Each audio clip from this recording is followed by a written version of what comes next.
Hello and welcome to another session of Dungeon of the Mad Mage. This week's session was another belter. We've been on a real hot streak lately, and I think one of the main reasons for that is because there's just been a really good balance lately between all of the kind of different aspects of D&D. In my mind, there's always kind of three phases to D&D. There's combat, that's the part that everyone always thinks about. There's exploration, dungeon delving, and then there's roleplay. And I always feel that when a session is really, really, really good, it tends to be because it's drawing on elements from all three of those types of play, roughly in balance with each other. I've done one-shots before where it was just 100% combat from beginning to end. It's boring, it's mind-numbing, it goes nowhere, it's pointless. I've done sessions of this very campaign that have been or have felt like they are just 100% exploration and dungeon delving, and again it just gets stale. Here's another room, here's another trap, here's another locked door, same old. And I've had sessions which were 100% roleplay, and as fun as they are, when you end a session and you've barely rolled a dice for the entire time, you kind of go, well, was I even playing a game at that point? What was the point? So variety is the spice of life, everything in moderation, all of that, and I always feel that the best sessions, like this one's, kind of have a healthy balance of all three types of play. So yeah, from the off we had some good exploration. Right now we are on the 5th floor of the dungeon. It's a giant forest. A forest underground? Yes, very strange. We already knew from talking to the trees in this place that it is called Willow's Wood, and that Willow, him or herself, is located to the south of where we were. So in this session we started heading south and exploring, and on the way we found a mysterious grave in a kind of glade. We found this grave to someone named Chrisanne. Inside the grave, Gorn prayed to his god to make sure that this would be okay, and the god was like, yeah, it's fine. He grave robbed, and we found that there was a human skeleton in there, and there was a wand of fireballs, and as soon as we took the wand, we then heard a voice of someone in our heads, and the voice told us we need to take the wand and kill Willow. Okay, so then we continued deeper into the woods. Above us there were these treetop walkways, a little bit like in Endor in Star Wars. There was a mysterious mine with a portcullis over the top of it, with deep moaning coming from inside.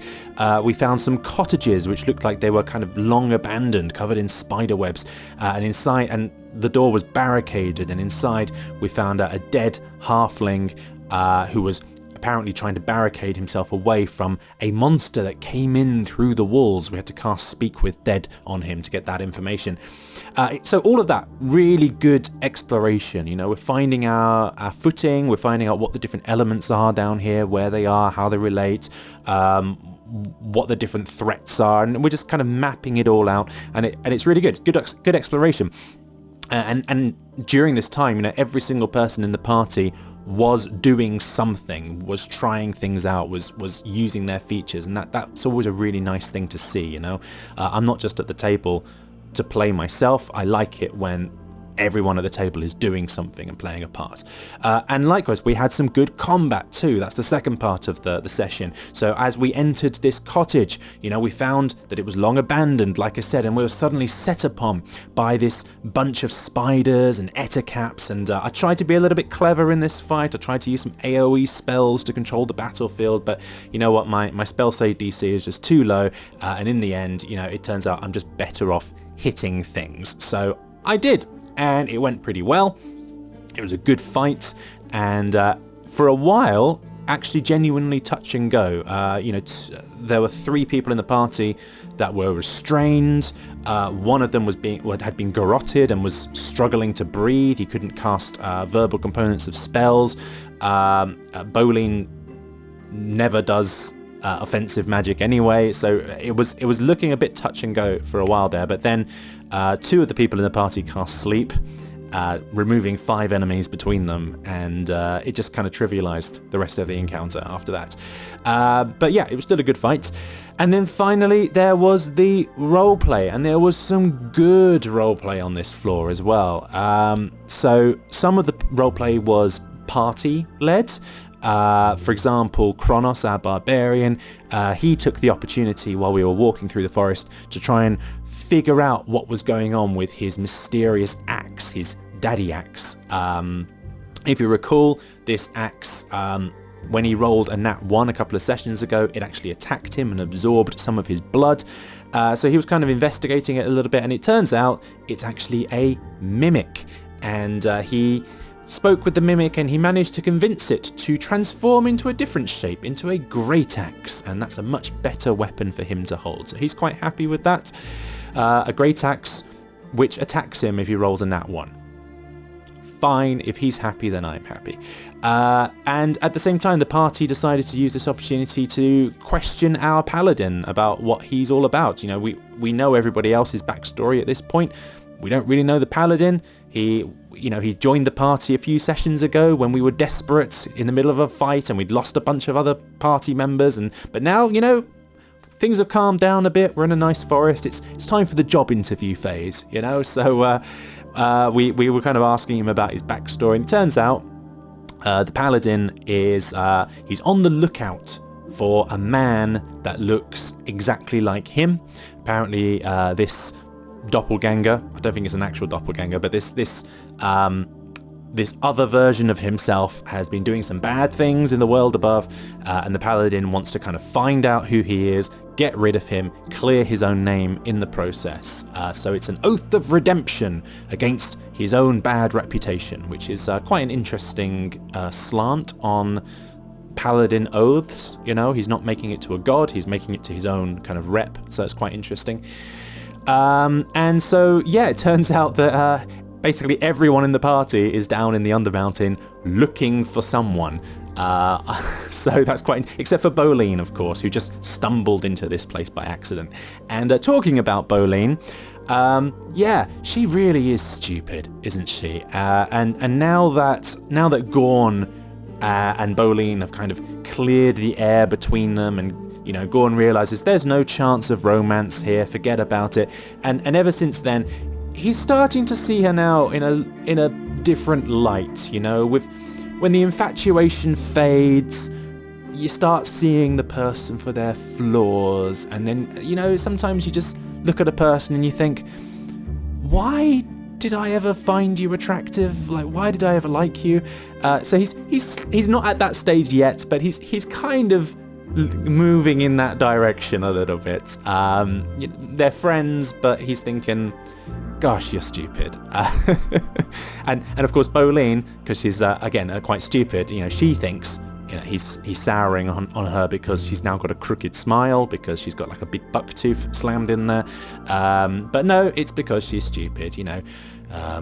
For example, when we got this wand of fireballs and the voice in my head said kill Willow, and about 5 minutes later Bolene is suddenly like, oh, do you think that that's the Willow that the wand told us to kill? Could that be the same Willow as in Willow's Woods? That's where we are. Yes, Bolene, yes. Very astute. Yes. And then there was the bear. The bear whose name is Lancelin. He is a black bear who was attracted to the party because he was hungry. We spotted him, we cast Speaks with Animals on ourselves, and I don't know, it was some of my favourite roleplay. The paladin decided that right now he's riding on top of a giant rat. He decided he doesn't want to ride on a giant rat anymore. He thinks a bear is a much better mount. And so, through Gorn and Bolene, he offered his rat to the bear as food, if the bear in exchange would consent to being ridden on. And we rolled very well in our group persuasion check, and thus poor Elvira, the giant rat, was fed to the black bear, who just ripped into it, teared it to pieces. Oh, the humanity. not a human, but whatever the phrase would be. Oh, the animality.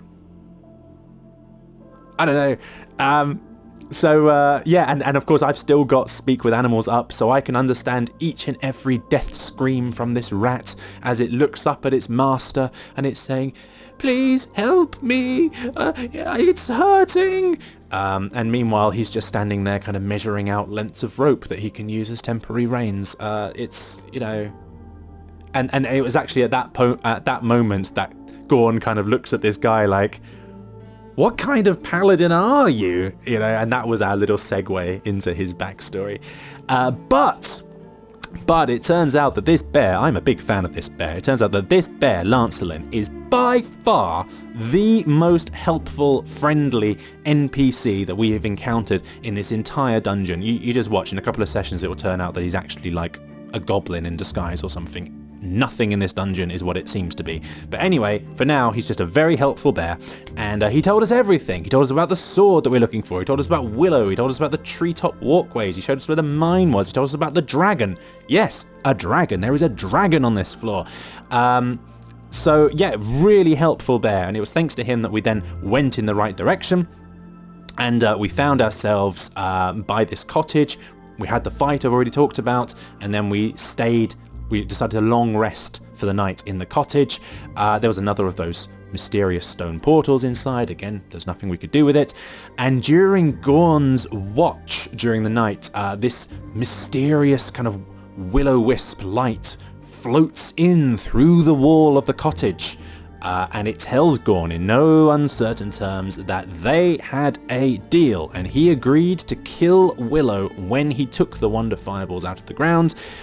This apparently is the spirit of Krisan, the same person buried in that grave, the same person that killed the halfling that is in this very room, a former mate of Willow, and apparently not a very happy one. And so the next day, with this debate in our mind about what we're supposed to do, we then head the rest of the way to Willow's tower, and we find Willow herself. She is an older elven lady. She has butterflies in her hair. She has a pet displacer beast, also called Krisan, and she is indifferent to us being there, and she offers us a deal. She says there's some werebats in her forest. She can't be bothered to get rid of them, so she says if we get rid of them because they're hurting her forest, then she will then show us the way to the next floor. We, in exchange, we ask her about the sword, we ask her about the dragon, and we learn that basically they are one and the same thing. There is no distinguishing between them. We're a bit confused by that. She then decides to lead us upstairs, and there we see that there is a sleeping green dragon on the roof of this tower. And yes, a green dragon, so a poisonous one, evil one, and it has a sword, a green sword, buried in its skull. The sword is sentient and is called Tiralai. The dragon, of course, is evil and is called Valdemir, and apparently Willow and this dragon were enemies for a very long time because, of course, he's a poison dragon. He was poisoning her forest, but then one day this paladin came along and he put the sword in its head, and since then the sword has been the one in charge. And he's a very friendly guy, apparently. He was sleeping when we arrived, so we haven't spoken to him yet, but apparently he's like a Labrador. He's very friendly. Of course, if we remove the sword, well then the dragon's true nature will reassert control. If we leave it, we don't get the sword. And thus, we leave the session with this kind of decision to make. Should we do what Krisan's spirit commanded and kill Willow? Should we fight this dragon and take the sword? Should we help Willow by killing these werebats? After which Willow will show us the way to the next floor. I think fighting Willow would be quite difficult at this stage. She does have a dragon that she can call upon as an ally. She has a displacer beast she can call upon as an ally. Killing her is the difficult play, but if we don't, what does that then mean for us and the spirit of Krisan? Will it attack us? What will happen? So yeah, overall, Really good session, very balanced, lots of different types of play going on, everyone in the party doing something, really fun. It's not going to be one of those sessions, I think, that we talk about for years to come. For that, I direct you to last week's session, in which we convinced a priest to commit suicide by pretending to be his god. That will be an anecdote that we tell for years to come. This session, I would say, is more middle of the road, but when I say middle of the road, I don't think for a second that I'm putting it down in any way. This is a fun road that we are on. So middle of the road here is just par for the course, and the course is some crazy golf course that we are going through. You never know what's going to happen. It's a constant delight. And yeah, I think for me anyway, one of the most balanced sessions that we've had. A chance for us to all do lots of different things. Nothing outstayed its welcome. Everything was fun. We all played a part and did something. So yeah, really good session. Very, very happy with that. And yeah, we've now got, as a party, some decisions to make. So I'll let you know what we decide next time.